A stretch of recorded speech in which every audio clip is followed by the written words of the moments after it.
এবার আলোচনার কেন্দ্রবিন্দুতে জনপ্রিয় content creator thoughts of Billal. বই বিক্রিকে কেন্দ্র করে আলোচনা সমালোচনার শীর্ষে ৮০ থেকে ৮৫ পৃষ্ঠার একটি বইয়ের দাম নিচ্ছে ১,০০০ টাকা।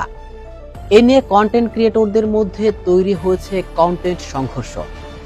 অমর অন ফায়ার, নাসা ভাই বিনোদন, জুয়েল ভাই ও দীপ্ত সহ অনেক জনপ্রিয় সোশ্যাল মিডিয়া ব্যক্তিবর্গ থটস অফ বিল্লালের বিপক্ষে কন্টেন্ট সংঘর্ষে নেমেছে।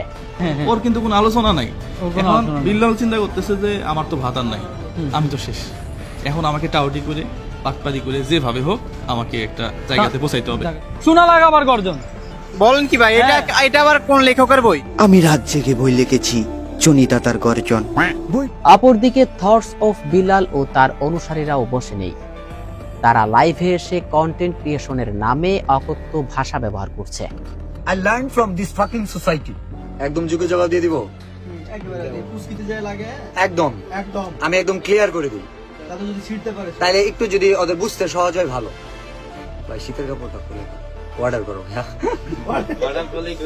জুয়েলের পারিবারিক শিক্ষার অভাব। তবে কি এই সংঘর্ষ রূপ নিতে পারে আইনি প্রতিক্রিয়ার?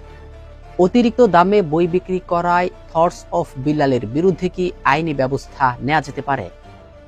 ভোক্তা অধিকার সংরক্ষণ আইন ২০০৯ বলছে সরকার নির্ধারিত মূল্যের চেয়ে বেশি দামে পণ্য বিক্রি করা দণ্ডনীয় অপরাধ। তবে বইয়ের মূল্য নির্ধারণের ক্ষেত্রে লেখক ও প্রকাশকের স্বাধীনতা থাকে, তাই দাম বাড়িয়ে বই বিক্রি করা ভোক্তা অধিকার লঙ্ঘনের মধ্যে পড়ে না।